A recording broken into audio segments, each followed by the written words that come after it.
Good morning, everyone. This is Sindhu, Assistant Professor, GFGC Mitigation.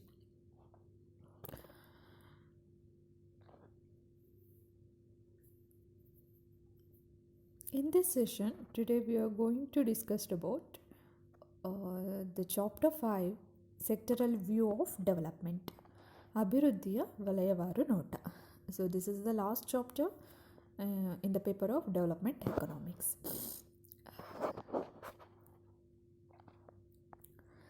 Sectoral View of Development, ಅಭಿವೃದ್ಧಿಯ ವಲಯವಾರು ನೋಟ. So in this session, students are able to understand the concept of different sectors of the economy. Sectors, different sectors.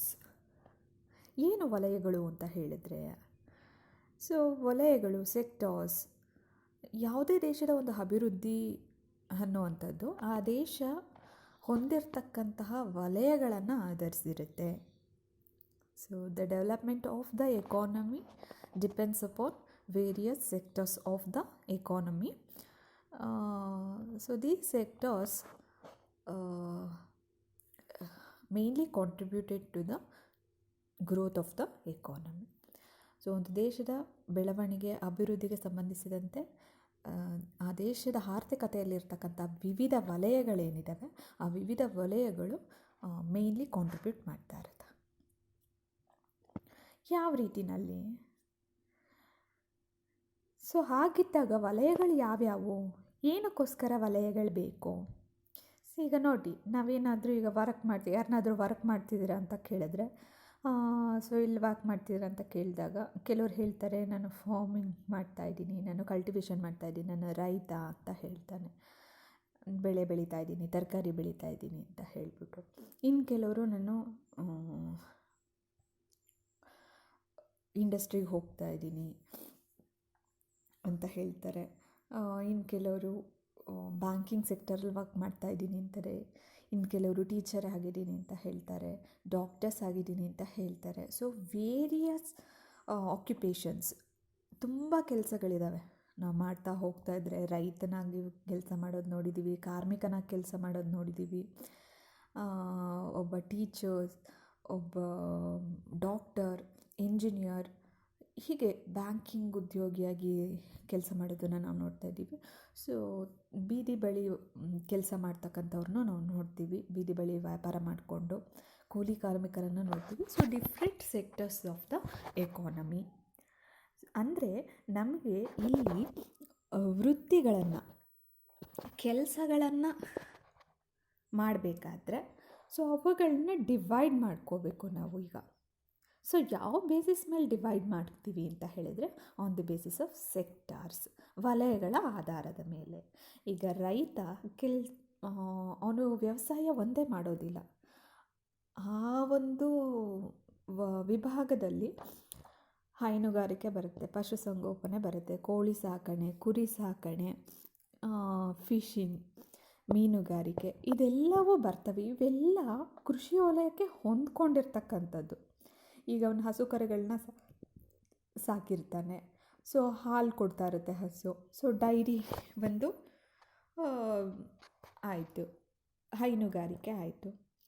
ಹಾಗೆ ಅವನು ಉಪಕಸುಬುಗಳಾಗಿ ಕೋಳಿ ಸಾಗಣೆ ಮಾಡ್ತಕ್ಕಂಥದ್ದು, ಇಂತಹವುಗಳನ್ನು start ಮಾಡಿರ್ತಾನೆ. So ಇದು ಅವನು ಹಸು ಕರುಗಳನ್ನ ತೊಗೊಂಡು ಬಂದಿದ್ದು ಮುಖ್ಯ ಉದ್ದೇಶ ಬಂದುಬಿಟ್ಟು ಕಲ್ಟಿವೇಷನ್ಗೆ. ಬಟ್ ಅದು ಇನ್ನೊಂದು ರೀತಿ ಅವನಿಗೆ ಅನುಕೂಲ ಆಯಿತು.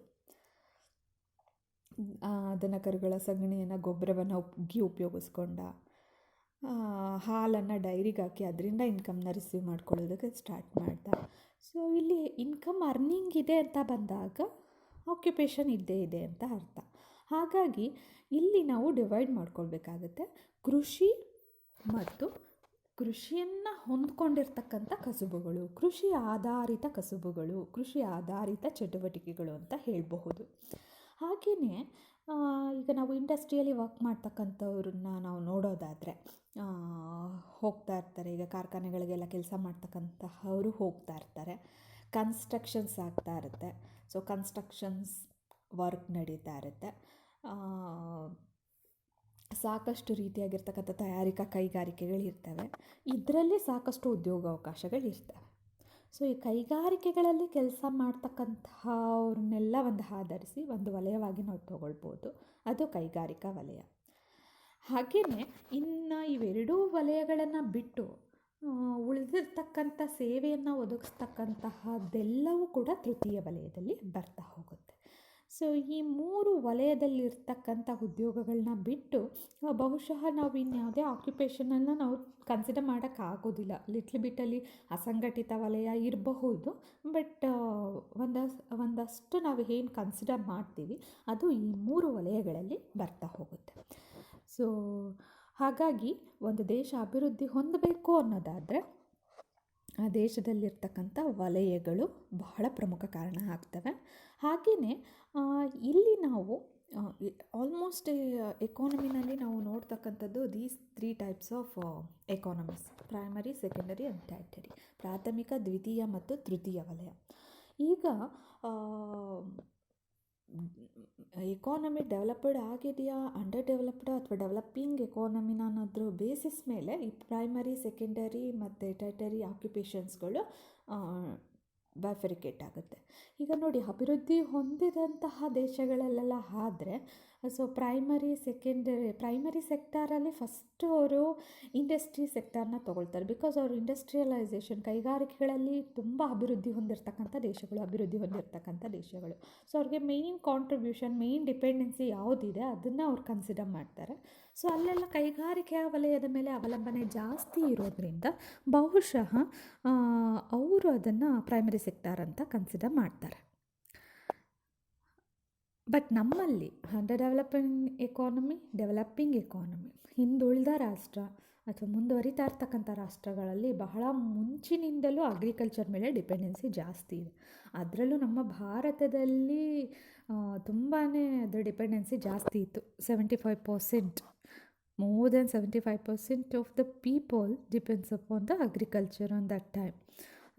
ಸ್ವತಂತ್ರ ಬಂದಂಥ ಸಂದರ್ಭದಲ್ಲಿ 1950-55 ನಾವು ಸ್ಟ್ಯಾಟಿಸ್ಟಿಕ್ಸ್ನ ತೊಗೊಂಡೆ 75% ಕೃಷಿಯನ್ನೇ ಅವಲಂಬಿಸಿತ್ತು. ಬಟ್ ಇತ್ತೀಚೆಗೆ ಅದರ ಒಂದು ಶೇಕಡಾವಾರು ಪ್ರಮಾಣ ಕಡಿಮೆ ಆಗಿದೆ. ಯಾಕೆ ಅಂತ ಹೇಳಿದರೆ ನೀತಿಗಳು ಬಂದವು ನಮ್ಮಲ್ಲಿ ಸಾಕಷ್ಟು. ನೂತನ ಆರ್ಥಿಕ ನೀತಿ 1991ರಲ್ಲಿ.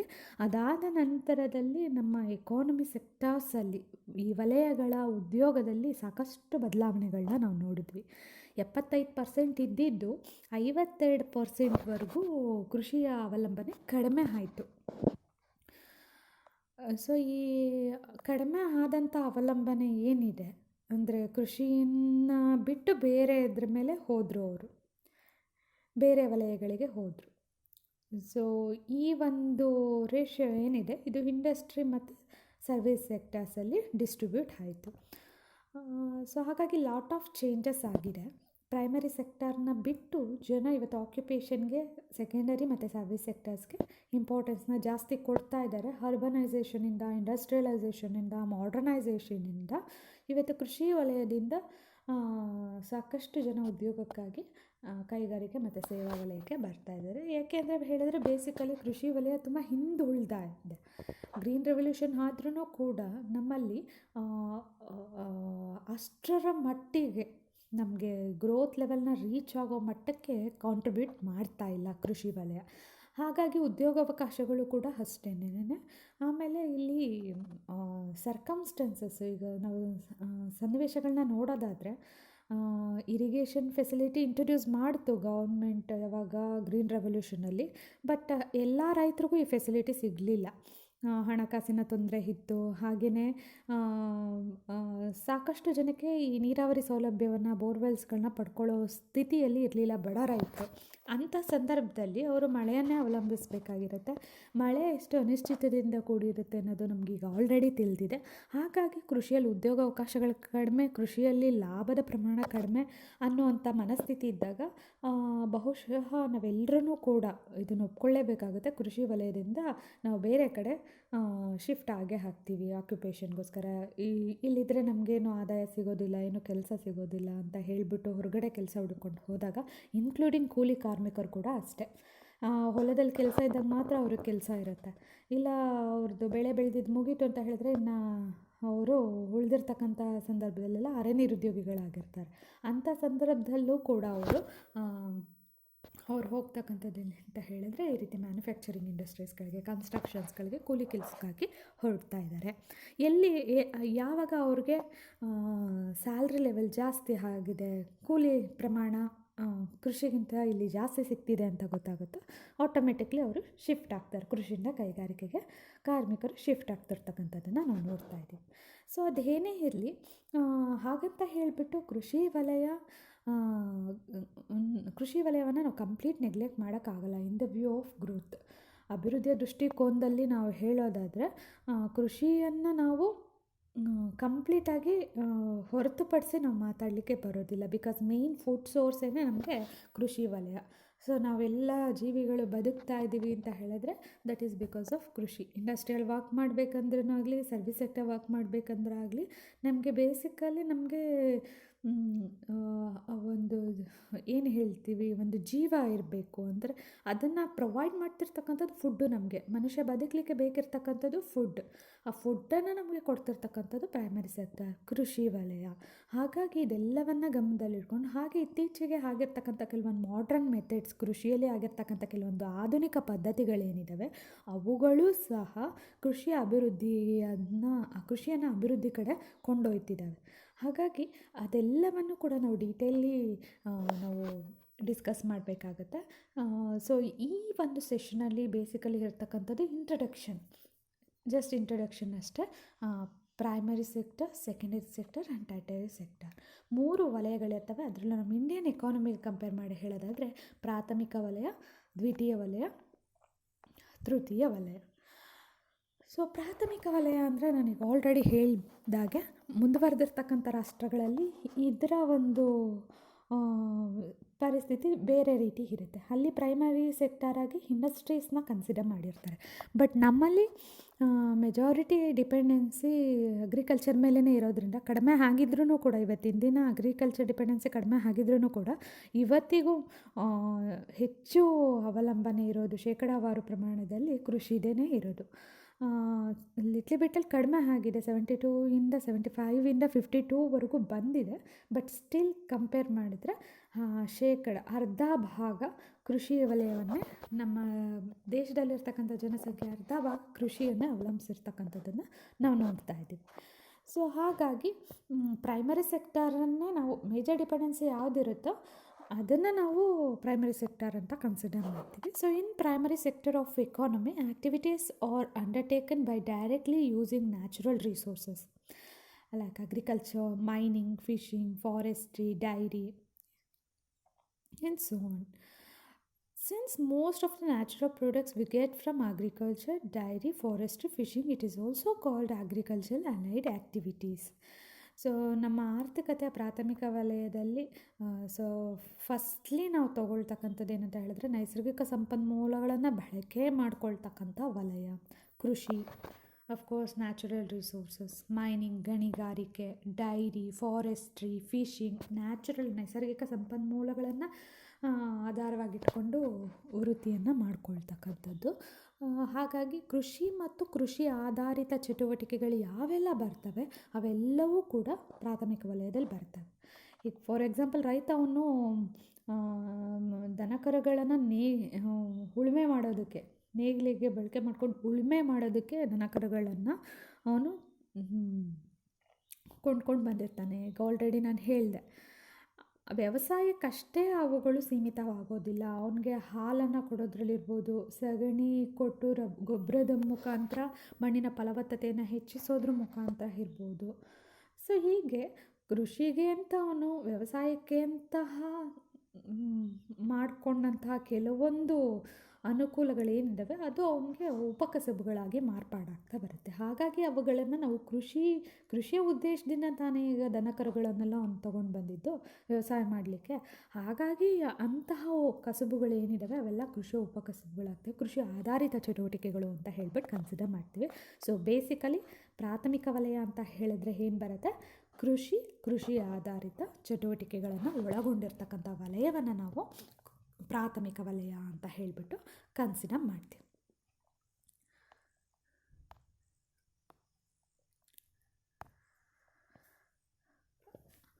ಹಾಗೆಯೇ ಕೃಷಿಯ ಒಂದು ಅಭಿವೃದ್ಧಿಯನ್ನು ನಾವು ನೋಡೋದಾದರೆ, ಕೃಷಿಯಿಂದ ಅಭಿವೃದ್ಧಿಗೆ